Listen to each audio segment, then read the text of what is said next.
Yeah, my privilege to do so. I have known Dr. Reg for many years, and I did the little SMS this morning because I said, here's a medical doctor who has been a director of a hospital. He's overseen medical studies regarding allo acemannan, so he's a researcher around the whole allo-based acemannan molecule, which people really don't know about yet. This is one of the things why GSH is a big breakthrough for many people. The world out there has had acemannan discovered, maybe 20 or so years ago, but people aren't aware of it, and so they're not benefiting by it. And that's part of our mission, was to deliver that to everybody. And I know that that's Dr. Reg McDaniel's mission as well. He doesn't just speak for one company. He speaks as an industry expert on micronutrients, and especially around allo and the acemannan, molecule and what it does in human health. He's been a part of clinical trials with Alzheimer's disease, a number of different things that he's done. And so, and I ended it with, and he's a Renaissance man. He's written books of poetry. He sings. He's been a top Rotary member for his entire life. He stood strong during early days when whole racial inequality was all over the South. He took a stand for these things.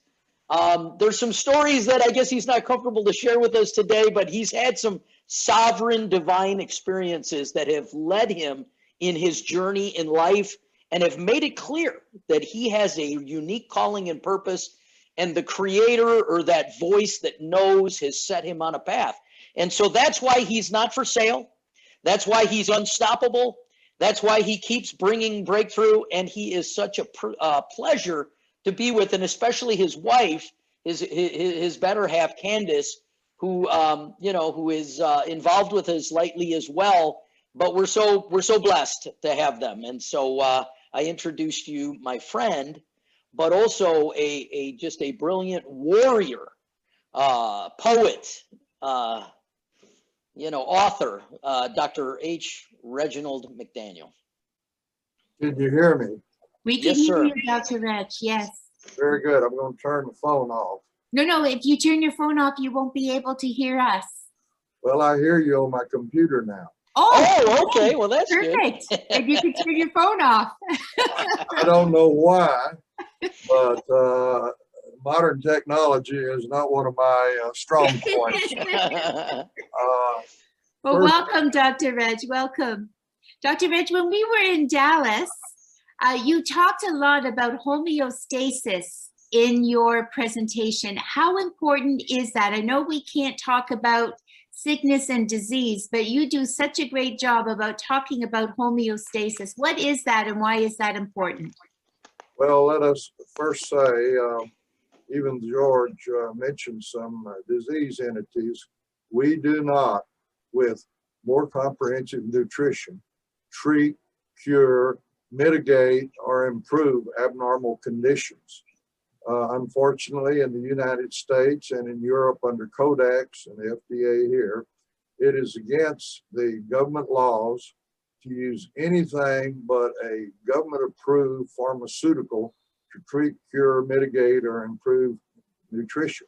However, let me paraphrase the first sentence in the Dietary Supplement Health and Education Act of '94, which is in the preamble. It basically starts off by saying, medicine and science has demonstrated that optimal nutrition is essential for good health, to prevent disease, and to restore health.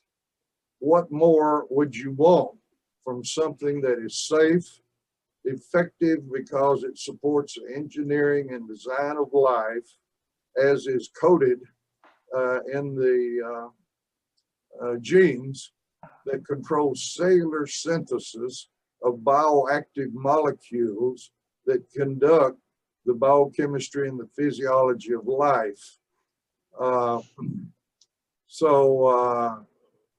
We simply support the biochemistry and the physiology of normal function. And normal function, you need to know that I'm working on a book now. My first book was called The Gift of Primal Provision, which was the history about the first 10 to 15 years of this research that started out trying to develop a new FDA antiviral drug from an active molecule or phytochemical in the aloe leaf gel. However, we found out that the molecule was not a phytochemical or a plant chemical, but a plant nutrient. And this plant nutrient is utilized in cellular synthesis to make bioactive molecules. And what is the program in the genes is much like climate control on an expensive car and thermostat in your house. There is what we call a comfort zone. And if it gets too hot, the air conditioning turns on. Gets too cold, the heater turns on. Well, in our body, it's not the comfort zone, it's the normal zone. And that normal zone is balance. And the founder of human physiology, Dr. Hans Selye, called this zone homeostasis, balance.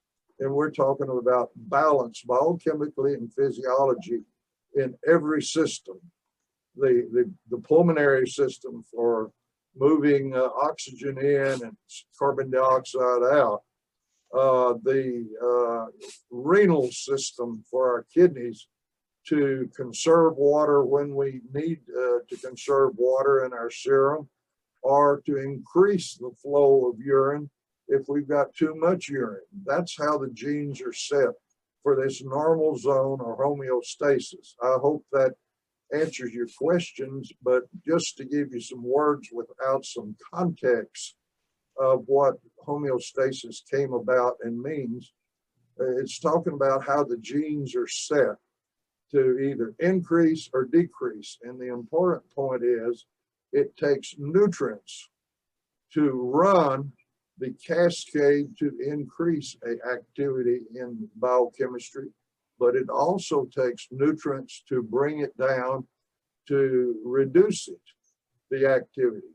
So that's kind of a long answer, but I hope since the people listening don't want to be molecular biologists or geneticists or biochemists, that it's in a context, it makes some meaning. Thank you.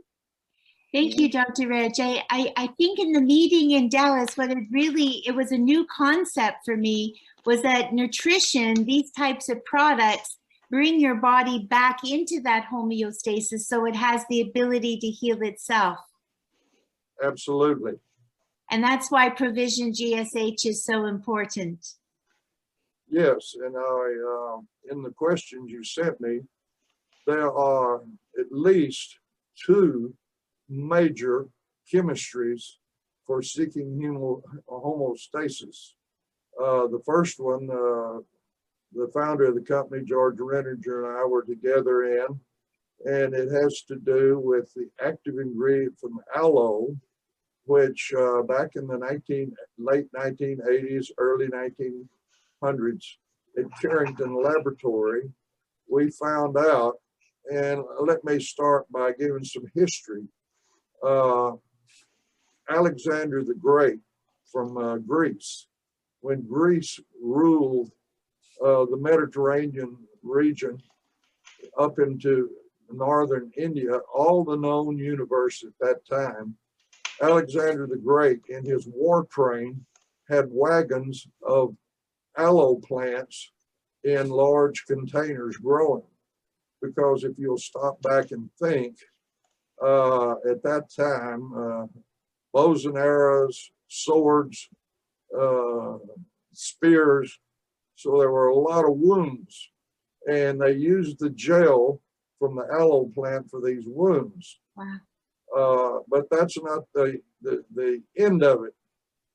In 1994, while I was at Carrington Laboratories as a medical consultant, we file for about, I'd say at least 70 benefits more comprehensive nutrition would do to bring the body into more areas of homeostasis.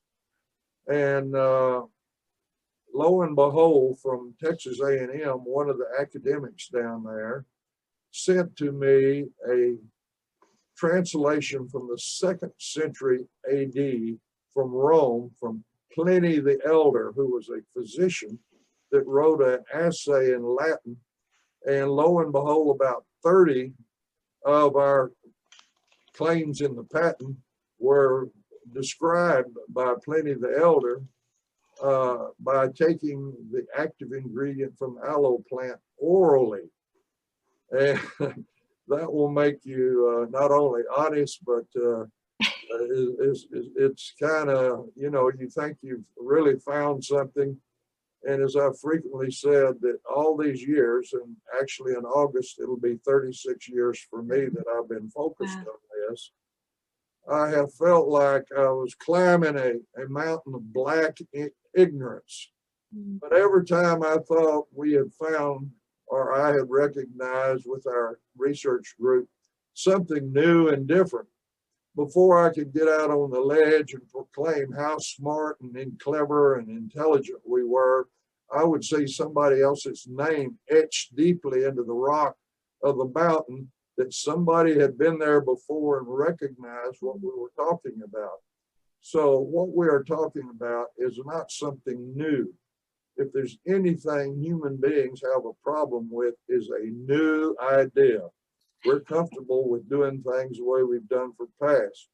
Well, this is so old, this technology, that in the Hebrew scriptures, Ezekiel 45:12 speaks of the tree of life, and it goes into the fruits and vegetables provided by man for nutrition. And it ends with King James Version, depending on which one you look at, and the leaves of the trees shall be for either medication or medicine. That's from 5,000 years ago, the leaves of the trees. And there it is right there. If 5,000 years ago isn't good enough for you, in Revelations 22:2, which is about 2,000 years ago plus, it speaks of the water flowing under the throne of God in the Holy of Holies out to the gardens and orchards. And it's so nourishing that the plants produce not annually, but monthly. And it ends with the words, and the leaves of the trees shall be for the healing of the nations. That's how old this technology is, and how far away from it we've gotten with our modern orientation, and I would say dedication to drugs. And drugs are man-made chemicals that the father of pharmacology, Paracelsus, about 500 years ago, his most famous statement was, all drugs are poisons. The benefit depends on the dose. I can tell you that has not changed in 500 years. And if you doubt it, watch your TV ads about all the new drugs. After they have the beautiful colors and beautiful people and scenes and all about the wonders of this new pharmaceutical, then it'll go black and white, and they'll speak as fast as they can, tell you that this new nostrum can cause strokes, heart attacks, kidney failure, liver failure, you name it. And why people rush to it, because if a drug is advertised on television, I have read repeatedly that it will do at least $1 billion a year in sales. People that watch television will go to their doctor and say, I've got to have it. Well, unfortunately, I have come to the conclusion with over 30 years of being a physician And I won't go into all the details of how I came to this conclusion, but I think it is stupid. It is foolish to give poisons that have been reclassified by a seriously flawed evaluation process, to call these formerly poisons that interfere with the engineering and design of life, and call them pharmaceutical drugs. To give these reclassified poisons to already sick people to try to improve their health is just downright stupid, in my opinion. And what we're doing is using what has been provided by the organizing, creating, and designing power in the universe, which I would say is undeniable. Now, human beings have been arguing since man could think, apparently, just what this power is. But when you look at the universe, when you look at what's going on in one leaf, one blade of grass, one cell in an animal, or one cell in a human being, you've got to come to the conclusion that there is some incredible creating, designing, engineering power, and that in my first book, which you call The Gift of Primal Provision, we're talking about that this creative power put into the plant kingdom molecules, which we call phytonutrients, that are required by the cells to properly make bioactive molecules to either increase the activity of our various biochemical and physiological systems, or decrease it. In our initial research, we thought we had found the absolute ultimate stimulant for host defense, or for immune stimulation, because not only were we trying to make an antiviral new drug against the AIDS virus, but we found every virus in the animal kingdom that Texas A&M School of Veterinary Medicine could come up with. Every virus in the animal kingdom and plant were prevented, infection was prevented if you had already infected the animal or the tissue culture of the plant. You could give the active ingredient from the aloe plant and it would stop it. Wow. Then in proper models, we could show, I won't go into the details, but we could show that the viral proteins are cleared out of the cells by this thing. And then the next thing we found out was that any bacterial infection, any fungus, tuberculosis, and ultimately out of orphanages in Africa, they reported children with malaria, with a blood parasite carried by the mosquito, that the children, and I might add, I didn't know it before getting involved with a mission to children in third world countries, that the #1 cause of death on children on planet Earth are malaria. These children in bed couldn't go to school, were having periodic fever, chills, red cell destruction, weren't growing, didn't have any energy, by giving just homeopathic amounts of the active molecule from the aloe.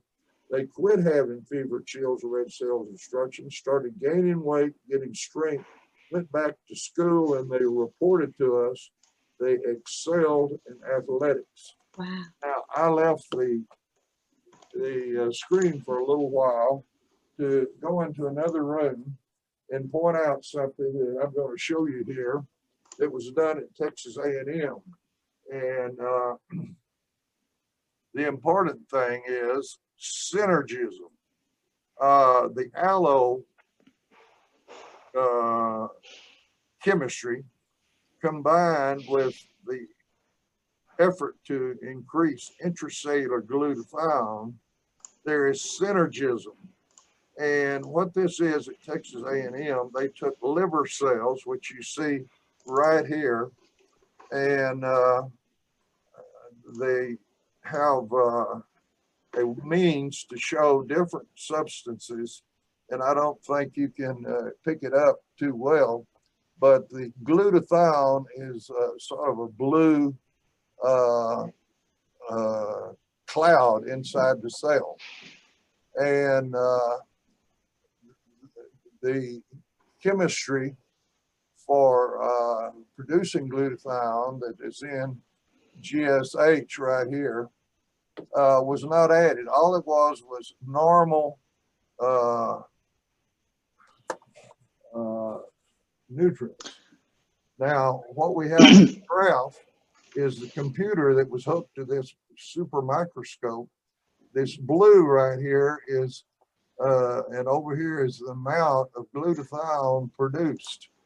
And by adding the aloe plant, you increase the glutathione with the usual nutrients that are present in tissue culture media. You increase it this amount significantly. Then if you challenge the normal cells with petulin, which is an organic oxidizer, which mimics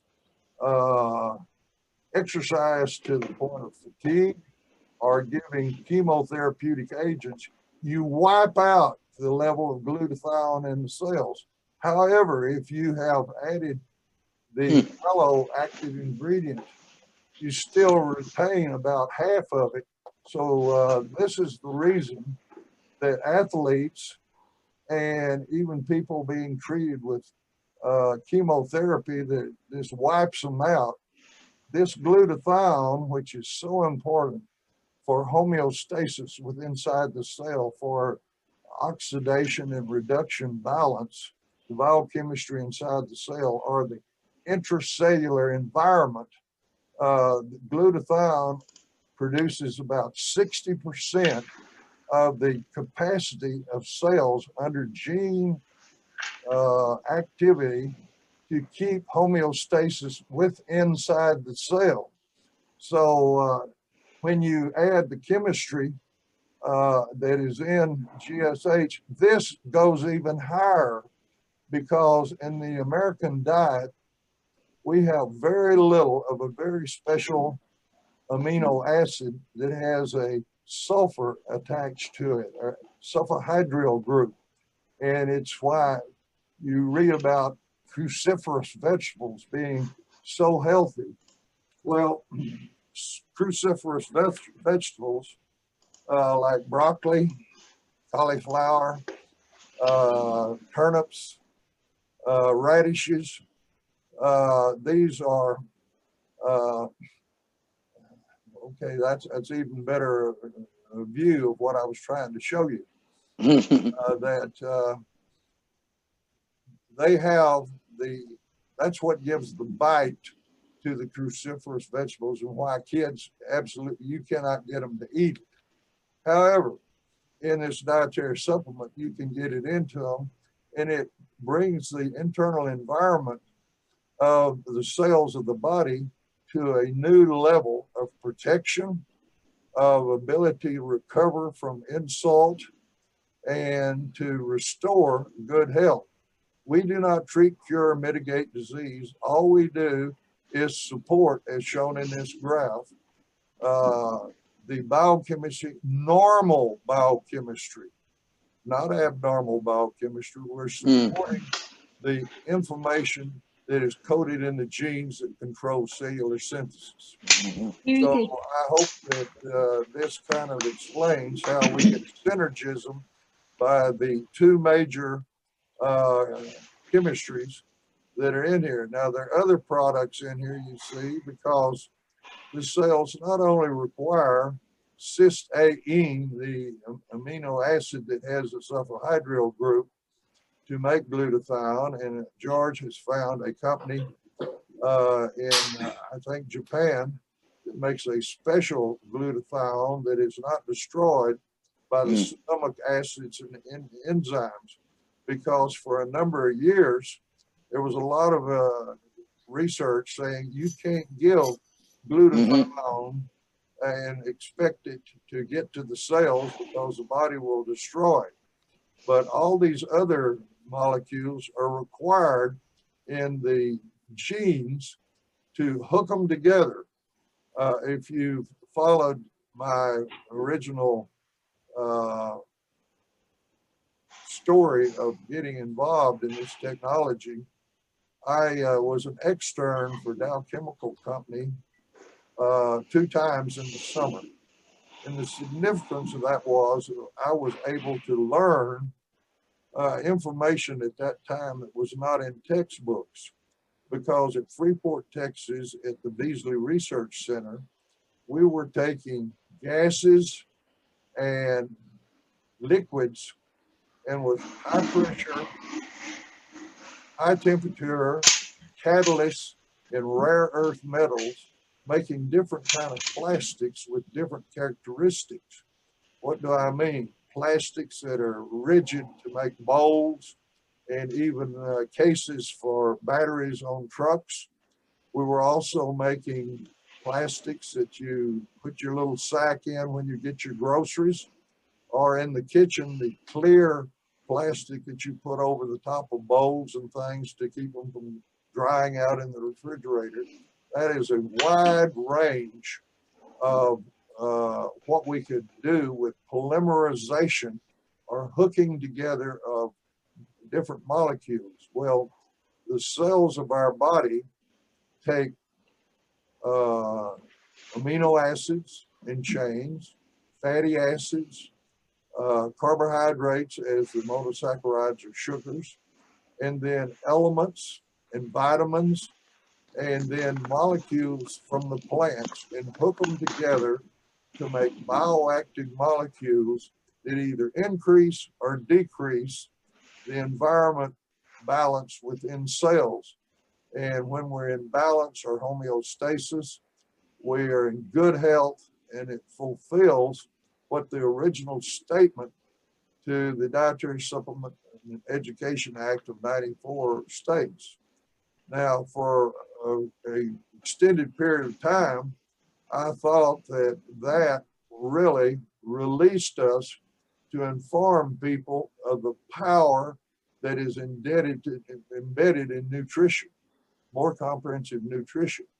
However, a constitutional attorney pointed out to me that the preamble just is a statement of why this legislation is passed, and that in the labeling section is actually law, and that in the labeling section it states that only an FDA approved pharmaceutical can be claimed to treat, cure, mitigate, or improve health. So we don't want to violate law, but that's not how nutrition works. Nutrition does not treat, cure, mitigate disease. In fact, everything going on in the biochemistry and physiology is at a atom and molecule level that is so low that even an electron microscope cannot show what is going on. So human beings cannot be active or participate in the mechanism of more improved nutrition, which we're involved in. And we're not treating, curing, or mitigating disease. It's not that type of activity. Dr. Reg, just one last question that I thought was kind of important was everyone understands what aloe vera is, but why is Ace Mannan so different than, you know, your regular aloe vera juice, your aloe vera gel? What makes the Ace Mannan so different? And if you have any idea of how much aloe vera juice it takes to make Ace Mannan, that would be amazing. Well, first, let me say I have met immigrants into this country from the tropical zones of Africa and South America. And so often they said my grandmother or my ancient aunt drank fresh aloe from the leaf every day, and how healthy they were. And in a population that frequently dies in their 40s and 50s, they live to be in their 90s. Well, first you got to know they were taking a little bit of the active ingredient from aloe over a long period of time. And the significance of that is that in the aloe plant, and there are over 200 species of it, and in commercially, the main one that's developed is called Barbarensis Miller, that it is 98 to 99% water. And the patents that were developed at Carrington Laboratories used 3 volumes of ethyl alcohol added to leaf gel. When you peel the cuticle off, or the green rind, and you have the semi-transparent fillet in the middle, you drop that into an industrial wearing blender to make a juice. And then you add the alcohol, and what was sort of a turbid clear all of a sudden begins to look like cottage cheese.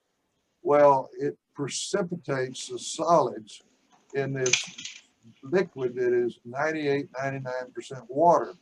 And by centrifuging it, you concentrate the active ingredient of aloe to the point that in a teaspoon or in a capsule or in a bulk powder, you can take what it might take you weeks to be able to put into your body and provide it to the cells, when you just can't drink enough of the diluted leaf gel at one time to really influence if you've got a deviation from normal. So back in the 1980s and 90s, the sensitivity of the instruments to analyze the juice of the aloe was such that the highest percent of the carbohydrate molecules in the gel was mannose. We eventually, with the improved sensitivity of instruments, found out there are 9 other sugars in the leaf gel, but they are much lower percentage. The mannose is about 40, 50%. And we also found out that the mannose had to be acetylated to be bioactive. That's a radical on the sugar that allows it to enter into metabolism easily to support host defense and healing. And in fact, the first product for the public that Carrington Laboratories developed was Carrington Dermal Wound Dressing, based on the fact, as I said before, Alexander the Great used it for wounds. Well, we found out that we could take the water out and increase the percentage of the acetylated mannose, which for short is called ace-mannan. You see right there? Well, we originally called it polymannose because we thought it was all mannose based on our instrumentation. But finally, we don't call it now more correctly aloe oligosaccharides. Oligosaccharides mean there are multiple saccharides, but again, the acetylated mannose, which is the very active ingredient, for short is called ace-mannan, with the registry for chemical names. And that is definitely in this little bottle here in my hand, says Provision GSH. Right here it is. That's in there. And your cells love this, and it boosts the body's ability to protect against all infectious agents. And to, as I say, our first product was because we had individuals with non-healing ulcers on their legs of diabetics, which is one of the complications of diabetes. And it's a high incidence of amputating toes, portions of the feet, lower leg, and even the entire leg due to the problems of the blood vessels going to the legs, having atherosclerosis in them, or narrowing of the artery to provide blood supply. But also the a bit with the reduced blood flow, the body's protection against infection is reduced. And what we found out is by making this higher percentage acetylated mannose into a gel and putting it over the wound, and oftentimes using something as simple as the kitchen film, like saran wrap, to keep it moist, that non-healing wounds in diabetics would heal. And in fact, osteomyelitis going down into the bones would heal, and the individuals would not lose their toe, foot, leg. It's pretty amazing, Dr. Reg, when you really think about the impact that this kind of product can have. Dr. Reg, we are out of time. I would love for you to keep going and going and going. I could listen to you all day, but thank you so much for joining us today. We will make this recording available later today. Dr. Reg, it's been such a pleasure. George, do you want to close it out? Well, I just thank you for the opportunity to share this with people, and I hope that you will share it with others. That's what keeps me going, and that's why I'm here. And I hope that everyone listening will share that with those that need to know this information, because it is safe, effective, and compared to pharmaceutical drugs and patent, cheap as dirt.